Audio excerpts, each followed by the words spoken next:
Bonjour à toutes et à tous, je suis Georges Gastaud, le président de l'association Courriel, collectif unitaire républicain pour la résistance, l'initiative et l'émancipation linguistique, une association progressiste et internationaliste qui milite contre le tout anglais, ou si vous préférez, ça serait peut-être plus juste contre le tout globish, qui envahit de plus en plus l'espace public français, pas seulement français, wallon, québécois, etc., romans en Suisse, et qui menace effectivement la diversité linguistique mondiale pour imposer au monde entier une langue unique vecteur de pensée unique, d'économie unique, de politique unique, qui est donc le globish.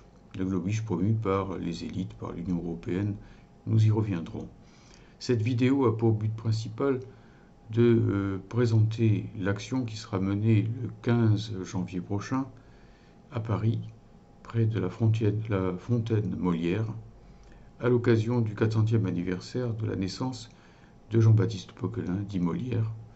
Et nous avons choisi cette date évidemment parce que on a coutume de dire pour désigner le français la langue de Molière, comme on a coutume de dire la langue de Goethe pour désigner l'allemand, ou la langue de Shakespeare pour désigner l'anglais, la langue de Dante pour désigner l'italien, ou la langue de Cervantes pour désigner l'espagnol. Alors bien entendu, à cette occasion, nous allons avoir affaire à un déluge d'hypocrisie, à des hommages de toutes sortes des autorités françaises à l'égard de Molière, mais dans le même temps que ces gens honorent ou font semblant d'honorer Molière, ils détruisent sa langue. Et c'est ce que je voudrais montrer ici. Vous n'avez qu'à vous promener dans l'espace public qui vous environne, dans la ville où vous êtes, petite, moyenne ou grande, et surtout si vous êtes à Paris, Lyon ou Marseille, et vous allez voir que dans les principales rues de votre ville, eh bien, de plus en plus les enseignes anglo-biches remplacent les enseignes en français. Vous allez voir qu'il s'agit d'une promotion systématique de l'anglais, plus exactement de l'anglais bas de gamme, du globish, de l'anglais d'aéroport si vous voulez, au détriment du français, et que c'est là une politique systématique qui est menée par non seulement nombre de chambres de commerce ou de milieux patronaux, mais aussi, hélas, et de façon totalement contraire à la Constitution et à la loi, par un certain nombre d'autorités publiques qui seraient pourtant tenues d'appliquer les premières, l'article 2 de la Constitution française, qui dispose que, je cite, la langue de la République est le français. Fin de citation. Alors, vous regardez effectivement ces enseignes, vous regardez les émissions de télévision à toute heure, et spécialement les publicités. Vous regardez aussi tout simplement même les séries françaises qui passent sur vos téléviseurs aux heures de grande écoute, et vous verrez que la chanson française y est discriminée, que c'est systématiquement des refrains en anglais qui rythment les séries françaises, policières et autres. Vous remarquerez aussi très facilement en vous tournant, en regardant un petit peu autour de vous, que de manière assez méthodique, eh bien, ce globish est promu par tout ce que la France compte, pour reprendre l'expression du philosophe Michel Serres, de collabos, de la pub et du fric. Il faut aussi se tourner vers les grosses boîtes, les très grosses boîtes du CAC 40 en France, qui sont de plus en plus tournées vers le tout anglais. On voit par exemple des grosses entreprises comme Renault ou comme PSA, tout en arborant le drapeau français, ou plutôt celui du Made in France, et rien que la dénomination vous montre bien la trahison linguistique derrière le prétendu emballage patriotique, eh bien, qui passent leur communication interne, technique, au tout anglais, par exemple. Plus grave encore, on voit les ministres successifs, et le ministre actuel Blanquer, de même que son acolyte du supérieur, Dominique Vidal, sont allés plus loin encore que leurs prédécesseurs en la matière, que l'anglais devient en réalité la langue bis, la langue officielle bis de l'enseignement, en violation de la loi Toubon de 94, qui stipule que le français est la langue de l'enseignement. C'est dans la loi, mais ces messieurs s'assoient dessus. Et quand on les interpelle par le biais des parlementaires, ils répondent en bottant en touche, en faisant l'éloge dithyrambique du français ou en répondant à côté de la question, mais en écartant leurs responsabilités en la matière. On voit par exemple Dominique Vidal, la ministre de l'enseignement supérieur, qui impose désormais, pour pouvoir accéder à la licence dans les universités, d'avoir un haut diplôme d'anglais. Ce qui veut bien dire qu'en réalité, derrière tout cela, on compte basculer l'université française de plus en plus à l'enseignement, non pas de l'anglais, ça c'est tout à fait légitime, évidemment, personne n'y contredit, mais dans l'enseignement en anglais par des francophones à des francophones, sommet de l'aliénation et la marginalisation de notre langue en tout domaine ne pourra que suivre, bien entendu. Ce triste exemple est donné en réalité par les autorités les plus élevées du pays, en particulier par Valérie Pécresse, par exemple, responsable de la région Île-de-France, comme vous le savez, qui, tout en faisant mine dans sa campagne présidentielle d'exalter ce qu'elle appelle la fierté française, raconte dans d'autres lieux, loin des oreilles des électeurs, que, je cite, le français est une langue en déclin, qu'elle veut faire sauter le tabou du français à l'université, qu'elle veut faire de plus en plus la place pour des cours en anglais, par exemple. Bref, des gens comme ça sont des ennemis déterminés de notre langue, parce que ce déclin est d'abord une réalité très contestée. Sachez qu'il y a actuellement près de 300 millions de personnes qui parlent et comprennent parfaitement le français, ce n'est pas négligeable. Sachez que on estime à peu près à 900 millions le nombre de personnes dans le monde qui, à défaut de bien parler ou de bien comprendre le français, en ont quand même des éléments et se débrouillent avec cela. Sachez que désormais l'Afrique, qui est très dynamique, et l'Afrique francophone, qui est très dynamique économiquement, et qui est le principal support du français à l'heure actuelle, il y a plus de francophones en Afrique que dans l'Hexagone, eh bien tout cela est très porteur pour l'avenir, et ce sont nos élites elles-mêmes qui, en quelque sorte, par dégoût de leur propre pays, dégoût de leur propre langue, aliénation culturelle totale à l'égard de l'Empire états-unien, abandonnent notre langue en France même. C'est la même chose d'ailleurs en Wallonie, puisque les autorités wallonnes sont totalement abandonniques à l'égard de la langue française, pour des raisons diverses que je n'analyserai pas ici. Il en va de même des autorités romandes, par exemple en Suisse. C'est un peu différent, mais à peine, au Québec, où effectivement les autorités petit à petit ferment les yeux sur le fait que Montréal s'anglicise à vue d'œil, par exemple. Et nos amis du Québec, effectivement, protestent sans cesse contre cette anglicisation rapide du Québec, malgré la volonté des citoyens québécois et malgré les lois de protection du français qui existent. Tout cela est évidemment très inquiétant et nécessite effectivement une riposte pour tous ceux qui ne se contentent pas de dire vive Molière, ou vive la langue de Molière absolument, ou de dire que c'est beau le français, mais qui veulent le défendre, car je ne connais pas, enfin, comme on dit, je ne connais pas d'amour, je connais des preuves d'amour. Et les preuves d'amour, ce sont celles qui consistent à défendre quelqu'un ou quelque chose, et non pas à l'abandonner à tous ceux qui le détruisent. Alors beaucoup penseront néanmoins que, on entend cela, c'est l'idéologie dominante qui vous le serine, et puis vous l'avez ensuite dans la tête, et vous croyez que ça vient de vous. Eh bien, donc, oui, c'est dans l'air du temps. Que voulez-vous? On n'y peut rien. L'anglais gagne le monde, et puis c'est comme ça.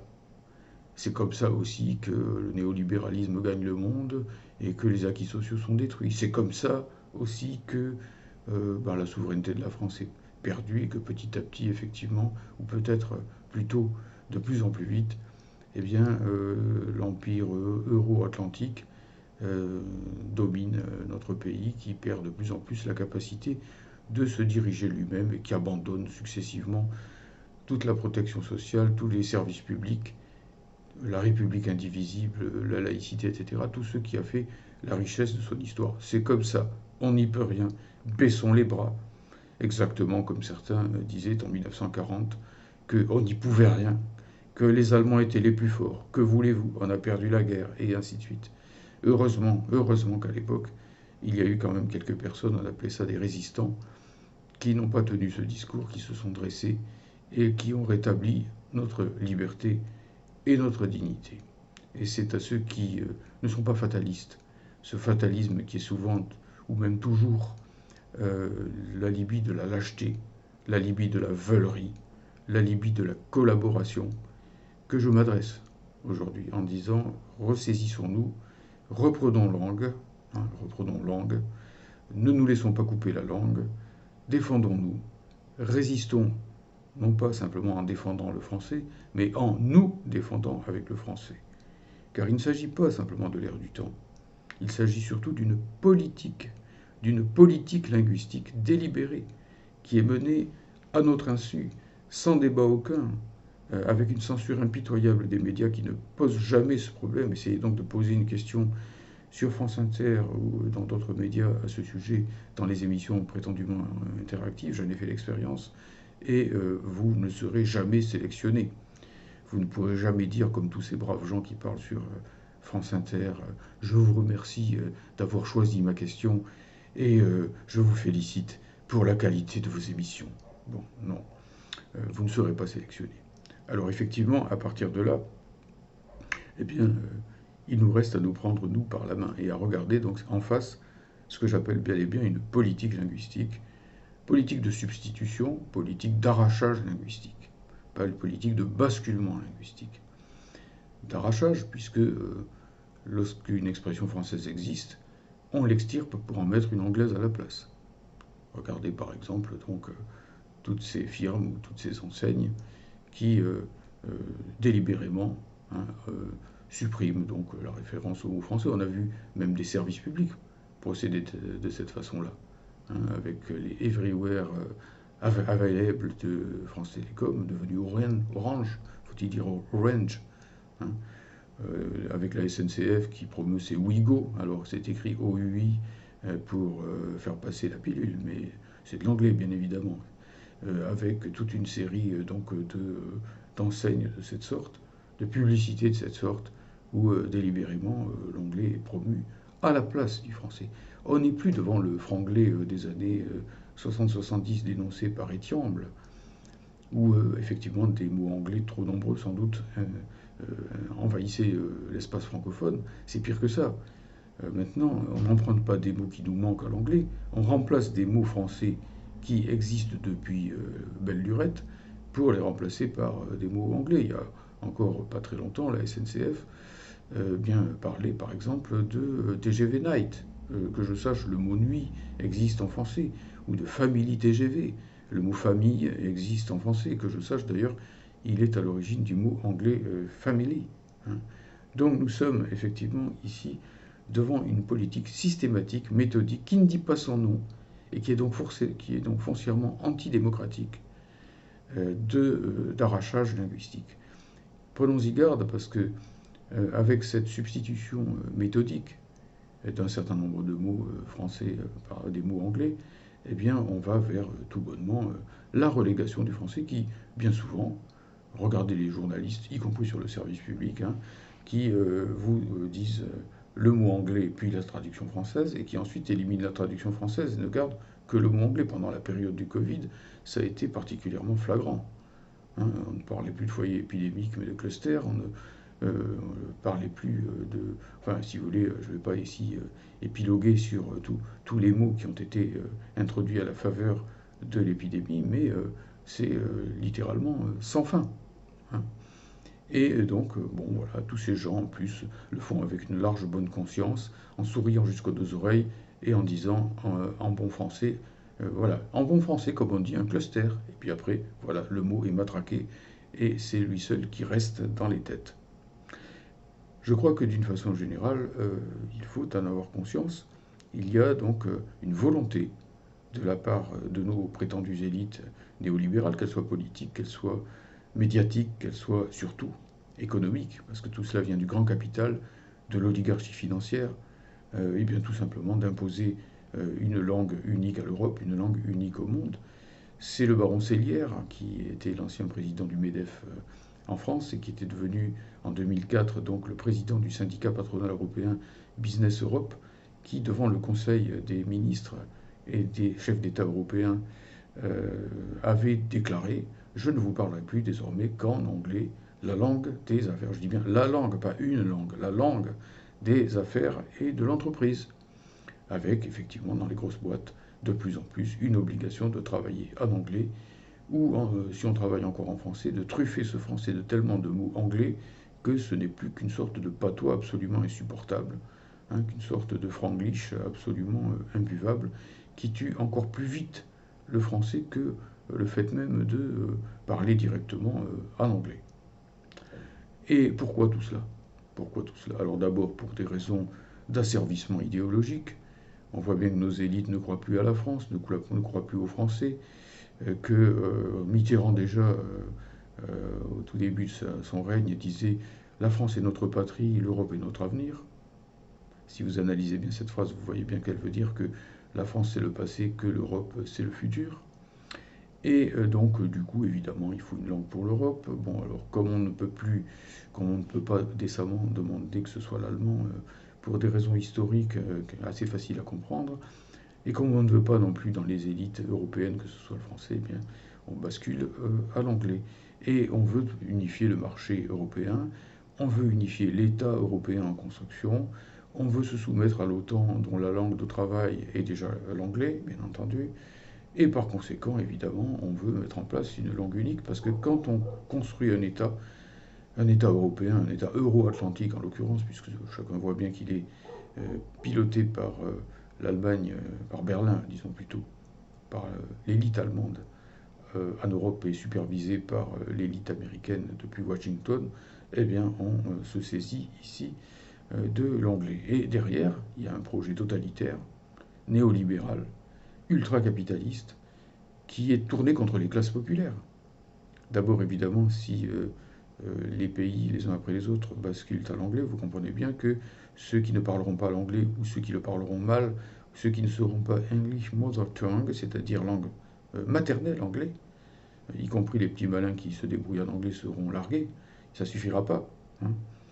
Pour devenir cadre, il faudra être English Mother Tongue, c'est-à-dire de langue maternelle anglais. Et donc, soyons clairs, être natif de l'espace anglo-saxon, ou avoir été soi-même élevé étant petit en France, mais en anglais.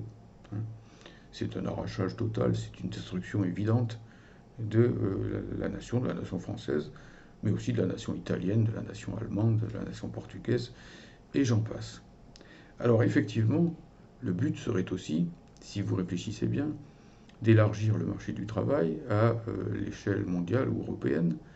Et donc là où nous avons actuellement une concurrence qui est réduite relativement pour les postes de travail entre les gens parlant la même langue, vous auriez un élargissement considérable, je dirais, du vivier, en quelque sorte, pour le patronat, de personnes qui seraient recrutables à l'échelle européenne ou mondiale en anglais, puisqu'on ne travaillerait plus finalement qu'en anglais.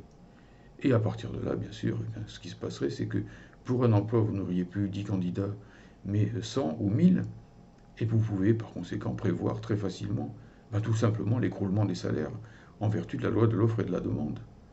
En vertu du fait que si vous avez 3 personnes pour convoiter un emploi, eh bien ça va évidemment le tirer vers le bas. Mais si vous en avez 10 ou si vous en avez 1000, ça va faire s'écrouler les prix de la force de travail. Puisqu'au fond, le salaire n'est jamais que le prix, non pas du travail, Marx l'a montré depuis longtemps, mais de la force de travail, et que en pays capitaliste, la force de travail est une marchandise, comme les pommes, les poires, ou plutôt, non pas les Scooby-Doo, mais les armes, la drogue, et bien d'autres choses fort peu sympathiques. Voilà. Alors bon, si on veut que les salaires, que les acquis sociaux ne soient pas totalement écroulés, eh bien il faut aussi défendre sa langue. Cette segmentation que les langues, l'allemand, le français, etc., la diversité linguistique, impose au capital et qui limite le galop du capital à l'échelle européenne et planétaire, qui l'oblige à segmenter quelque peu ses marchés et par conséquent aussi à faire un peu de place aux classes populaires. Il s'agit donc, en clair, je le dis très nettement, et là je le dis à l'adresse notamment des syndicalistes, par exemple, qui pourraient hausser les épaules en disant oh là là, mais on a déjà tellement de soucis avec l'emploi, avec les salaires, qu'on ne va pas en plus s'occuper de la langue. Mais c'est la même chose, camarades et amis. C'est la même chose. Ils attaquent la langue, ils attaquent la culture, comme ils attaquent les acquis sociaux, comme ils attaquent les acquis civilisationnels, les acquis laïques, les acquis éducatifs. C'est le même broyeur. C'est le même broyeur qui signifie en réalité mort au peuple et place au tout profit. Hein. Voilà, le tout anglais, c'est le tout profit. C'est la même chose. Et vous comprenez bien qu'en disant cela, ce n'est pas l'anglais en tant que tel qui n'y peut rien, qui n'est pas une personne, pas plus que le français, que j'attaque. C'est le tout anglais. C'est le totalitarisme insidieux du tout anglais devant lequel nous n'avons jamais la possibilité de débattre, de discuter, puisque l'État fait en sorte que ce débat ne vienne jamais au Parlement, que les parlementaires prêtent pratiquement tous tels qu'ils sont pour l'instant, presque tous. Il y en a bien quelques-uns qui sont un petit peu plus réveillés que les autres, laissent faire tout cela. Et que donc, eh bien, nous les citoyens, nous les travailleurs, nous devons prendre les choses en main, en quelque sorte, d'un point de vue linguistique. Je crois qu'ici, c'est très important, sinon, ce tout anglais, ça sera à la fois la discrimination contre toute la partie de la population qui ne parviendra pas du jour au lendemain, évidemment, à parler la langue des maîtres, et aussi à l'échelle mondiale, puisque, si vous voulez, pour le capital, ça sera tout bénéfice, évidemment, la manière la plus claire de détruire les acquis sociaux, de détruire le niveau des salaires un petit peu partout. Alors, il ne s'agit pas que de dénoncer, il ne s'agit pas que d'analyser. L'heure est à l'action, l'heure est à la résistance linguistique, et au couplage de cette résistance linguistique avec les autres résistances, résistance sociale, résistance économique contre le démontage du produire en France et les délocalisations massives qui ne cessent de détruire l'industrie française et derrière elle, tout simplement la classe ouvrière. Hein. Et donc résistance aussi institutionnelle pour que nous gardions la possibilité démocratique élémentaire de disposer de l'avenir de notre propre pays, naturellement en coopération, en collaboration, au bon sens du terme, avec les autres pays. Je dirais aussi qu'il y a un enjeu qu'il faut bien comprendre. On ne parle que d'écologie ces temps derniers, et je suis révulsé quand je vois des gens qui se disent écologistes, des grands dirigeants écologistes qui passent à la télé matin, midi, soir, etc., dont on parle sans arrêt, et qui sont en réalité totalement indifférents à la destruction de leur langue, qui, lorsqu'ils sont au Parlement européen, ne s'expriment qu'en anglais, qui promeuvent dans les différentes régions de France que l'idée d'une sorte de destruction de l'article 2 de la Constitution, la langue de la République est le français, au prétexte de promouvoir les langues régionales. Je suis un ami des langues régionales, moi-même, je suis sans doute un des derniers locuteurs du Nissar qui a bercé ma jeunesse, si vous voulez, mais je ne veux pas qu'on s'en serve pour détruire, l'établissement de la langue française dans notre pays, car je ne vois que trop qu'en réalité, derrière cet enseignement soi-disant immersif des langues régionales, il y a l'exclusion du français, il y a l'exclusion de la langue commune de notre pays, et il y a bien sûr en réalité le projet de lui substituer l'anglais.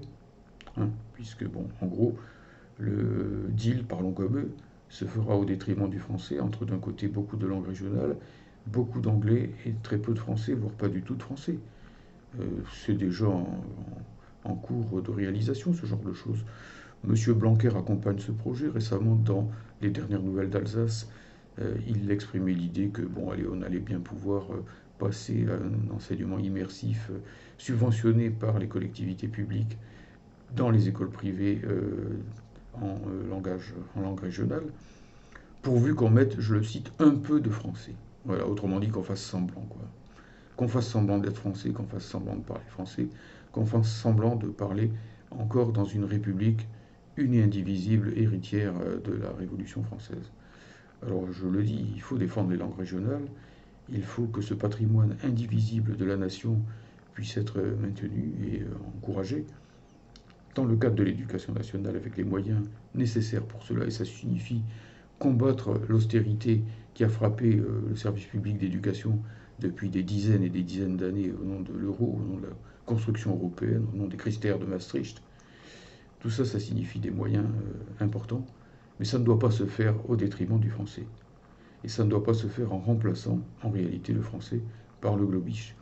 Faisons en sorte que le français et les langues régionales ne se disputent pas bêtement, un petit peu comme dans la fable de La Fontaine, le chat, la belette et le petit lapin, où la belette et le petit lapin se disputent tous les deux, très fortement pour la possession d'un terrier. Le gros chat, Ramina Grobis, eh bien, leur demande de s'approcher, et puis quand ils sont bien proches tous les deux, qu'ils se disputent bien, eh bien, ils les avalent tous les deux. Donc, au contraire, il faut se défendre tous ensemble contre le Ramina Globish, hein, qui menace notre langue si le français disparaissait. Mais tout le monde voit bien que les langues régionales ne tiendraient pas 5 minutes, hein, qui peut le plus, peut le moins, si le globish parvient un jour à avaler un gros morceau comme le français, qui est une langue quasiment mondiale. Évidemment, il ne fera qu'une bouchée de toutes les langues d'extension beaucoup plus réduite. C'est une évidence.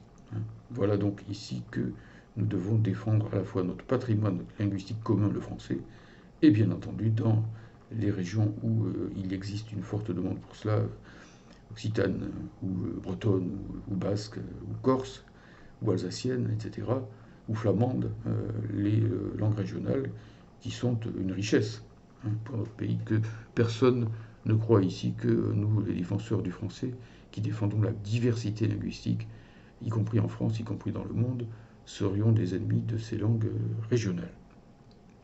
Alors, cela étant, quelle action, je reviens à ma problématique fondamentale.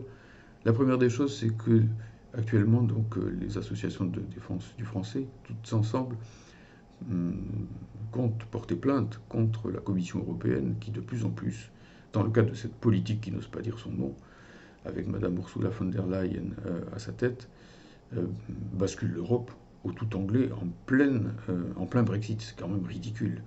Les Anglais s'en vont de l'Union européenne. L'anglais n'est plus la langue officielle d'aucun État de l'Union européenne, puisque l'Irlande a déclaré le gaélique et Malte a déclaré en Europe le maltais.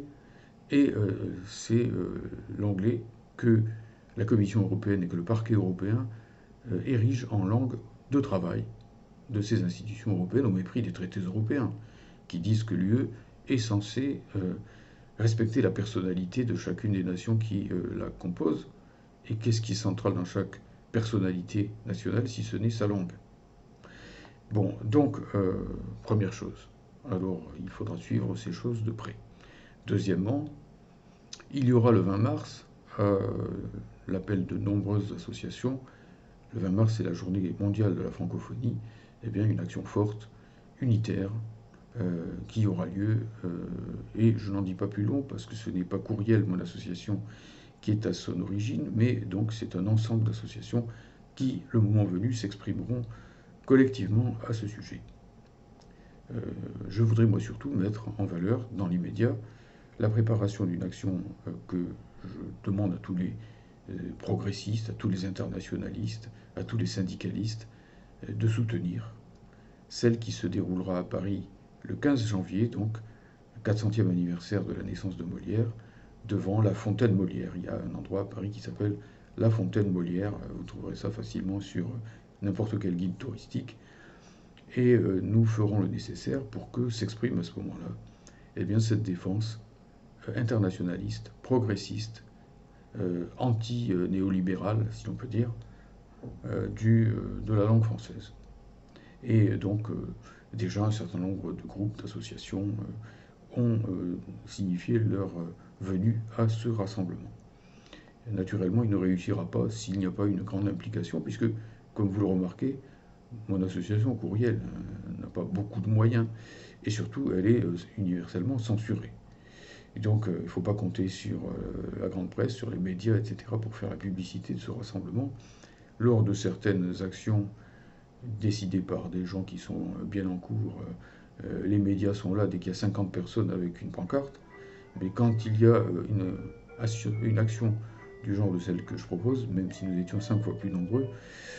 Si vous, les militants syndicaux, les militants politiques progressistes, les militants linguistiques, les patriotes républicains, vous ne vous mobilisez pas très fort, eh bien ce sera invisible. Or, nous serons en pleine campagne présidentielle. Il faut forcer les candidats à cette élection présidentielle à dire leur avis et à dire ce qu'ils feront concernant la langue française une fois qu'ils seront élus. Ne laissons pas M. Macron, par exemple, s'amuser à nous faire croire, avec son feu d'artifice francophone, c'est comme ça qu'il appelle les choses, prévu comme par hasard quelques mois avant l'échéance présidentielle, ne laissons pas croire qu'il est un défenseur du français. Lui qui, lorsqu'il organise un événement international en France, à destination par exemple du patronat, l'appelle Choose Friends, hein, en France même, à Paris, ou l'appelle, pour ce qui est des sommets écologiques, One Planet Summit.